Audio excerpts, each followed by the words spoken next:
Ayúdanos ahora a concentrarnos por estos minutos que quedan en el nombre precioso de Cristo. Amén. El nombre que tenemos cada uno de nosotros es importante. Es la manera que otros nos conocen, por nuestro nombre. Cuando te encuentras con alguien, lo primero que haces es ¿cómo te llamas? Para saber más de esa persona. Es lo primerísimo que tienes que saber. También legalmente, nuestro nombre es lo que nos representa. Tenemos un DNI, un pasaporte con el nombre allí. Nuestros nombres fueron dados por nuestros padres. Así que es algo especial, incluso llevamos en nuestro nombre los apellidos de padre y madre. Y claro, los nombres representan algo. Si tú recibes una carta de Navidad de un tal, digamos, Perico Los Palotes, no es lo mismo que si en la carta pone firmada por Felipe VI, rey de España. Es diferente un nombre que otro. Un nombre te puede hacer pensar esto que es o te puede dar mucha honra. Además, no sé si os pasa a vosotros, pero creo que le pasa a todo el mundo, que muchas veces asociamos nombres por personas que hemos conocido y asocias ciertos nombres a ciertas personalidades o caracteres, o hay nombres que te pueden gustar mucho porque has conocido a alguien que te caía muy bien y nombres que no te gusta mucho ese nombre porque conociste a alguien que era complicado. Entonces eso puede pasar porque el nombre muchas veces lo asociamos a la persona. Y esto en un sentido mucho más alto, mucho más sublime, ocurre con el nombre de Dios. El nombre de Dios representa lo que es Él. Por eso cuando Moisés se encontró con Dios allí en la zarza ardiendo en Éxodo 3, le dijo, ¿cómo te llamas? ¿Quién diré que me envía? Y allí Dios dio su nombre especial, el nombre de Jehová. Lo dio allí en Éxodo 3. Muchas veces se habla del nombre de Dios como hablar de sí mismo. El nombre de Dios. Oramos en el nombre de Cristo. Y cuando hablamos también en el nombre de Dios, cuando la Biblia habla del nombre de Dios, es lo que representa todo lo que es Él. En el Salmo 8 decimos, cuán grande es tu nombre en toda la tierra. Oh Jehová, Señor nuestro, cuán grande es tu nombre en toda la tierra. Y nos referimos a cuán grande eres tú, todo lo que eres, cuán grande y cuán glorioso eres en toda la tierra. Salmo 48:10 dice, conforme a tu nombre, oh Dios, así es tu loor hasta los fines de la tierra. Salmo 135 dice, oh Jehová, eterno es tu nombre. Dios es eterno, pero su nombre, que representa todo lo que es Él, es eterno. Tu memoria, oh Jehová, de generación en generación. Además, la Biblia habla de que Dios tiene amor por su propio nombre. Por su propio nombre. Salmo 25 dice, por amor de tu nombre, oh Jehová, perdonarás mi pecado que es grande. Dios nos perdona por amor de su propio nombre. Incluso en el Salmo 23, que todos conocemos, dice, me guiará por sendas de justicia por amor de su nombre. Dios ama su propio nombre. Y por eso, tanto es así, que uno de los mandamientos tiene que ver con el nombre de Dios. Dice, no tomarás el nombre de Dios en vano. Porque Dios y su nombre están íntimamente ligados. Así que no podemos hablar de Dios ni blasfemar de Dios como si fuera cualquier cosa. No, mucho cuidado con el nombre de Dios. Nos dice la palabra de Dios. Salmo 74 dice, ¿hasta cuándo ha de blasfemar el enemigo tu nombre? ¿Ha de blasfemar el enemigo perpetuamente tu nombre? La gente de este mundo blasfema el nombre de Jesús, el nombre de Dios. Y ahora, el nombre de Dios es sublime, es eterno, es justo, es poderoso, es eterno. Ahora, los nombres de los hombres no son así. Pero entre los hombres hay un nombre que Dios lo ha elevado. Lo ha elevado. Hay un nombre que es sobre todo nombre, y ese es el nombre de Jesús. De Jesús. Ahora, cuando decimos esto, no nos referimos a que hay algo mágico en el nombre Jesús, en J-E-S-U-S, que si tú le pones a tu hijo ese nombre, entonces ya va a significar que tu hijo va a ser bueno, ¿no? O tu hijo va a ser tal o lo otro. No nos referimos a eso. Cuando nos referimos al nombre de Jesús, nos referimos a Cristo mismo, Jesucristo de Nazaret. En Él y en todo lo que Él y su nombre representa, hay algo totalmente superior a cualquier otro nombre en este mundo. Jesús significa Salvador. Y vamos a ver eso en especial en el día de hoy.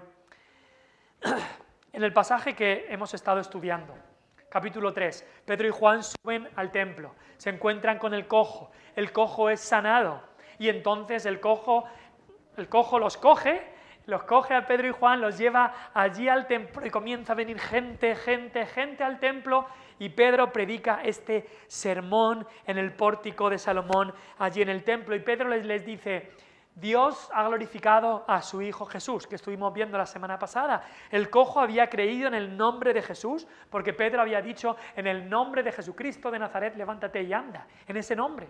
Y ahora Pedro predica que Dios ha glorificado a su Hijo Jesús, quien es santo y justo, y que Jesús le ha confirmado su nombre a este cojo. Y Pedro predica que Jesús es el que cumple las profecías del Antiguo Testamento, que Jesús es esa simiente de Abraham, que Jesús también es ese profeta que avisó Moisés, que anunció Moisés que iba a venir, y Pedro les llama a la conversión y al arrepentimiento. Y en medio de todo esto, vemos que comienza la oposición. Del capítulo 1 al 3 de Hechos no hemos tenido oposición. La iglesia iba sobre ruedas, si se puede decir así. Todo bien, adelante, todo sin problema. Pero en el 4 empieza la oposición. Y vamos a ver que esto del capítulo 4 hasta el final de Hechos es una constante en la iglesia primitiva, y también es una constante en el día de hoy. Hay oposición. Así que hoy queremos ver este sermón que predica Pedro y Juan ante el concilio, del versículo 1 al 22 del capítulo 4, y vamos a ver qué se habla del nombre de Jesús, de este nombre que es sobre todo nombre. En primer lugar, queremos ver que el nombre de Jesús tiene total autoridad. El nombre de Jesús de Nazaret, tiene total autoridad, porque Él es el que tiene total autoridad. Se había reunido el concilio aquí, versículos 1 al 3, lo vamos viendo, que cogen los del Sanedrín, los del concilio, ponen a Pedro y Juan en la cárcel y después se reúnen. Versículo 5 nos dice que se empiezan a reunir todos los peces gordos. Los peces gordos, los importantes de tanto el lado religioso de los judíos como del lado político, gubernamental. Estaban todos ahí, se juntan todos, lo que se llamaba el Sanedrín o el concilio. Y traen a Pedro y Juan, los habían tenido en la cárcel, encerrados una noche, y los traen, los ponen delante. Todos los peces gordos, todo el concilio, todo el Sanedrín está ahí. El Sanedrín era como el concilio, el consejo de todos los judíos. Y en el versículo 7 les hacen esta pregunta. Estaban fariseos, estaban escribas, estaban sumos sacerdotes, Anás, Caifás, Juan, Alejandro, estaban ahí todos. Versículo 7, ¿con qué potestad o en qué nombre habéis hecho vosotros esto? ¿Qué autoridad tenéis para hacer esto? Les están preguntando. No sé si os recuerda esta pregunta a otra pregunta. Una pregunta que unos meses antes le habían hecho al mismo Cristo. El mismo Cristo una vez estaba en el templo y vinieron los religiosos y le dijeron: ¿con qué autoridad haces tú estas cosas? No sé si os acordáis, esa pregunta está en Lucas 20. Dinos, ¿con qué autoridad haces estas cosas? ¿O quién es el que te ha dado esta autoridad? Le preguntaron a Jesús mismo. Y Jesús mismo en esa ocasión no contestó. Les hizo otra pregunta. Pero aquí vuelven a repetir esta pregunta. Básicamente le están diciendo, ¿quién os ha mandado a hacer esto? ¿Quién es con qué autoridad hacéis esto? ¿Con qué potestad? ¿Qué poder hay detrás de esto? ¿Quién está detrás de vosotros? ¿Qué nombre es el que estáis usando para esto? Y Pedro lo tiene que decir claro. ¿Cuál era? Por supuesto, era el nombre de Jesús. Y vemos que el nombre de Jesús tiene total autoridad porque Jesús está vivo. Porque Jesús está vivo. El nombre de un muerto poco puede hacer. Pero Jesús estaba vivo. Y eso especialmente había una secta de los religiosos judíos, los saduceos, que les fastidiaba muchísimo esto de la resurrección, porque ellos no creían en la resurrección de los muertos. Ellos no creían que el cuerpo vuelve a resucitar y que los discípulos predicaban a Cristo resucitado y en Cristo la resurrección de todos los muertos en un futuro. Eso no les gustaba para nada, como vemos por ejemplo en el versículo 2, que les estaban resentidos de que anunciasen en Jesús la resurrección de los muertos, pero tenían total autoridad, el nombre de Jesús tiene total autoridad porque Jesús está vivo. Porque si Jesús se hubiera quedado muerto, no hay autoridad ninguna, no hay poder ninguno en el cadáver de alguien. Pero Jesús está vivo y sigue teniendo ese poder. También Jesús y su nombre tiene total autoridad para sanar al cojo. Y eso es lo que explica Pedro cuando le preguntan. El concilio les dice, ¿con qué autoridad habéis hecho esto? Incluso, mira la pregunta en el versículo 7 del concilio. ¿Con qué potestad o en qué nombre habéis hecho vosotros esto? Es que ni se atreven a decir lo que ha hecho Pedro, o lo que ha hecho Dios a través de Pedro. Esto. El milagro tremendo del cojo, podrían haber dicho. La sanación de este hombre, no. Dicen esto. ¿Con qué autoridad habéis hecho esto?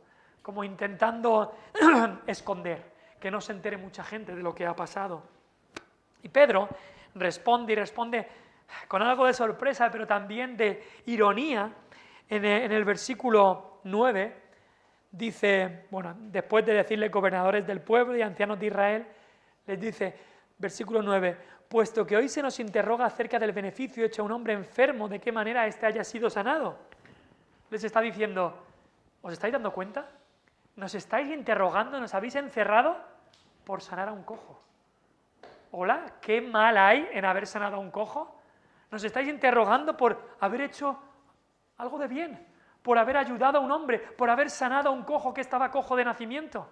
¿Y nos estáis interrogando como si fuéramos criminales? Por simplemente haber hecho algo bueno. ¿Desde cuándo es un delito sanar y ayudar a la gente? Así que de una manera irónica Pedro se lo dice, es decir, ¿os estáis dando cuenta que estáis interrogándonos con toda esta mala intención por haber hecho este bien? Y entonces Pedro les vuelve a repetir que no han sido ellos los que han hecho esto, porque el concilio les había dicho, ¿con qué potestad habéis hecho vosotros esto? Y Pedro lo vuelve a repetir, como había dicho antes, no es por nosotros. Pedro no actuaba en su propio nombre, no. Era el nombre de Jesús. El nombre de Jesús. Y ese es el centro de este pasaje. 5 veces se nombra en este pasaje el nombre de Jesús. 5 veces. Y Pedro lo dice bien claro. Sea notorio a todos vosotros y a todo el pueblo de Israel que en el nombre de Jesucristo de Nazaret. Es lo mismo que había dicho en el versículo 6 del capítulo 3, en el nombre de Jesucristo de Nazaret, levántate y anda. Pues Pedro da honra al que merece la honra. Yo no he hecho nada, es Jesucristo de Nazaret el que le ha dado sanidad a este hombre. Así que el nombre de Jesús tenía total autoridad, porque Jesús está vivo, tenía total autoridad para dar sanidad a un cojo. Pero lo más importante es que el nombre de Cristo tiene total autoridad para salvar. Y es a eso a lo que lleva Pedro este mensaje. La sanación había sido algo bueno, pero si Jesús solo vino a sanar, no vale para nada, porque todos morimos al final. Pero Jesús vino para salvar. Y el versículo 9, la palabra que allí utiliza Pedro cuando dice de qué manera este haya sido sanado, es la misma palabra que en otras partes se traduce que este ha sido salvado. Salvado y sanado es la misma palabra. Entonces, Pedro está introduciendo la salvación porque es de lo que quiere hablar Pedro. No quiere hablar de si Jesús sana más o menos, o sana mejor o peor, o a cuántas más personas va a sanar Jesús. No, lo que quiere hablar es en cuanto a la salvación. En cuanto a la salvación del alma. Y Pedro lleva su discurso hacia ese fin. Porque el hombre cojo, aparte de haber sido sanado, más importante aún, había sido salvado. Lo cual era mucho más importante. Y el nombre de Jesús no solamente tiene total autoridad para sanar, si es que así Él lo quiere, Pero el nombre de Jesús, más alto que eso, tiene total autoridad para salvar. Y eso es lo que había ocurrido en este discurso, en esta predicación, mejor dicho, de Pedro en el pórtico de Salomón. Si vas al versículo 4, en el capítulo 4, en este versículo 4 se nos da como un paréntesis de lo que había ocurrido en la predicación y dice, pero muchos de los que habían oído la palabra creyeron. Y el número de los varones era como de 5.000. 5.000, piénsalo. Una predicación, 5.000 varones. Si eran 5.000 varones, seguramente cabezas de familia. Eso puede hablarnos de que estuviéramos hablando, si ellos traían a su familia también a Cristo, de 10.000, 15.000, 20.000 personas. Si eran 5.000 varones, más luego los 3.000 que se habían salvado también en Pentecostés. Estamos hablando de que el poder de Cristo estaba esparciéndose como la pólvora en cuanto a que estaba salvando almas y más almas. Porque el nombre de Jesús tiene total autoridad. Y esto es lo que nos lleva al segundo punto, que el nombre de Jesús es el único que salva. Y es lo que Pedro quiere llegar en su discurso. Quiere llegar a eso en su discurso. Después de haber dicho que el nombre de Jesús es poderoso porque ha dado completa sanidad a este hombre, entonces les habla de lo más importante. No de sanación tanto que Jesús había obrado, sino de la salvación eterna que hay en este nombre, en el nombre de Jesús. En el versículo 11, después de haberle hablado de lo que Cristo hizo, Jesucristo de Nazaret, a quien vosotros crucificasteis, versículo 10, y a quien Dios resucitó de los muertos, eso es el Evangelio. Jesús vino, Jesús murió, Jesús resucitó. En el versículo 11 comienza a decirles a estos religiosos, a estas personas que conocían la Escritura, les comienza a decir que Cristo es el único que salva. Cristo es el único que salva. Y dice el versículo 11, este Jesús es la piedra reprobada. Reprobada significa rechazada, que no la querían. Es la piedra reprobada por vosotros los edificadores, la cual ha venido a ser cabeza del ángulo. ¿Qué significa eso? Bueno, Pedro está citando un texto del Antiguo Testamento, así que si me acompañas al Salmo 118, Salmo 118, si no me equivoco, es el salmo más citado en el Nuevo Testamento. O uno de los más citados, creo que con el 110 también, pero es un salmo muy citado en el Nuevo Testamento. Salmo 118, versículo 22. Bueno, versículo 21. Vamos a empezar ahí. Dice Salmo 118, te alabaré porque me has oído, 118, 21, y me fuiste por salvación. La piedra que desecharon los edificadores ha venido a ser cabeza del ángulo. De parte de Jehová es esto y es cosa maravillosa a nuestros ojos. Volvamos otra vez a Hechos. Pedro lo que está haciendo es decirles este texto que ellos conocían y lo aplica a Jesucristo. Este Jesús es esa piedra reprobada por vosotros los edificadores. Ha venido a ser cabeza del ángulo. El mismo Jesús mismo en Lucas 20, 17 también citó ese texto. Ahora, para explicar un poco, estos religiosos judíos, estos sacerdotes, escribas, fariseos, saduceos, ellos eran los edificadores de la sociedad judía. Ellos eran los que debían edificar el pueblo de Dios, debían edificar la casa de Dios, si se puede decir así, no la física, sino la espiritual. Y un edificador debe edificar con las mejores piedras. Y Cristo es la piedra del ángulo. La piedra del ángulo, para que lo entendamos, era la piedra fundacional.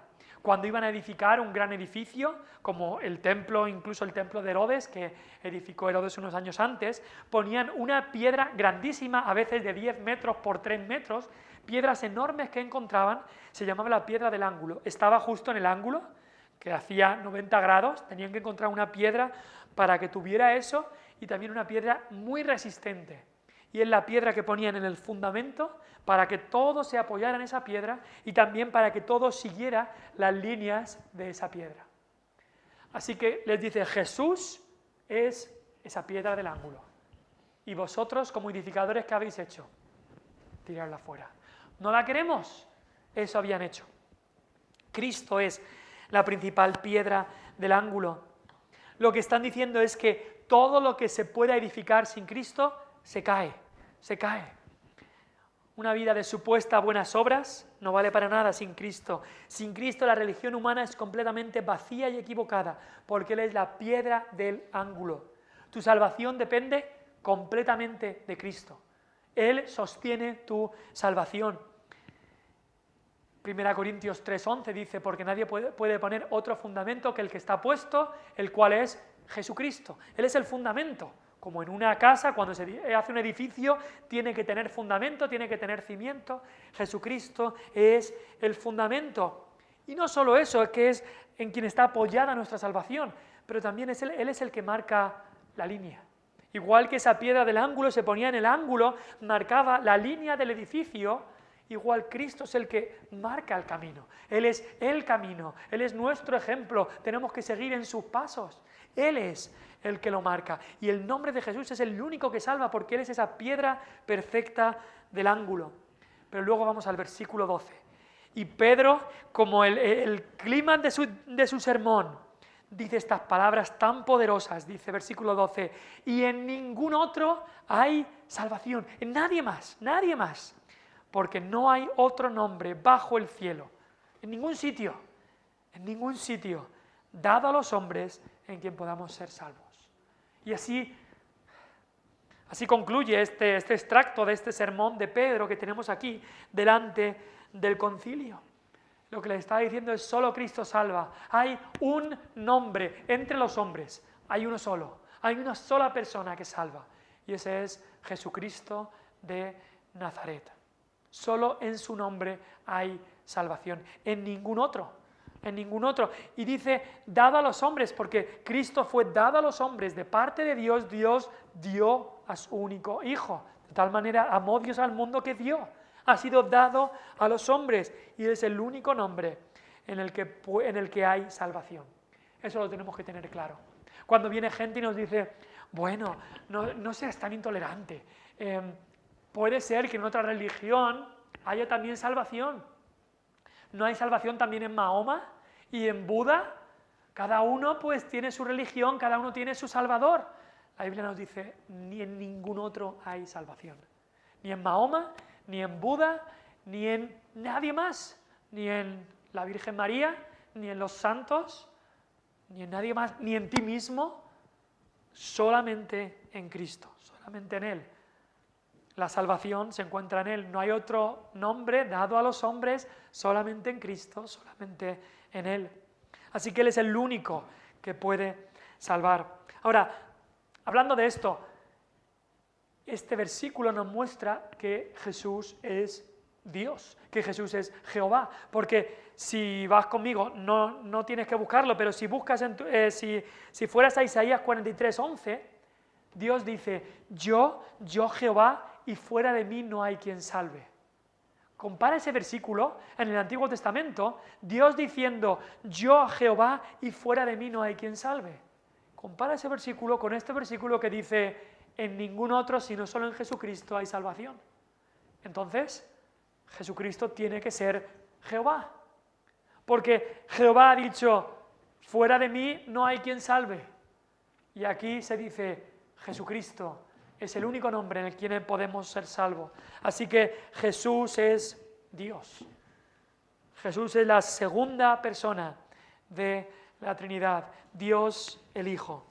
Es el único nombre en el que podemos ser salvos. No hay otro nombre dado a los hombres en el cual haya salvación. Solo en Cristo. Tercer punto. El nombre de Jesús produce denuedo en el creyente. Y veo que el tiempo se nos ha ido, así que quizá trataremos con este punto y con el siguiente la semana que viene.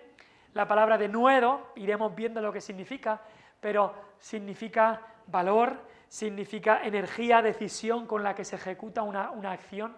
Y vamos a ver cómo Pedro y Juan tenían un denuedo total al hablar de Jesús, al hablar de Él. Y no solamente esto, que el nombre de Jesús produce de nuevo en el creyente, pero el nombre de Jesús, tenemos que recordar esto, siempre va a traer oposición. Esto va a pasar, y aquí hemos visto que comenzó a pasar.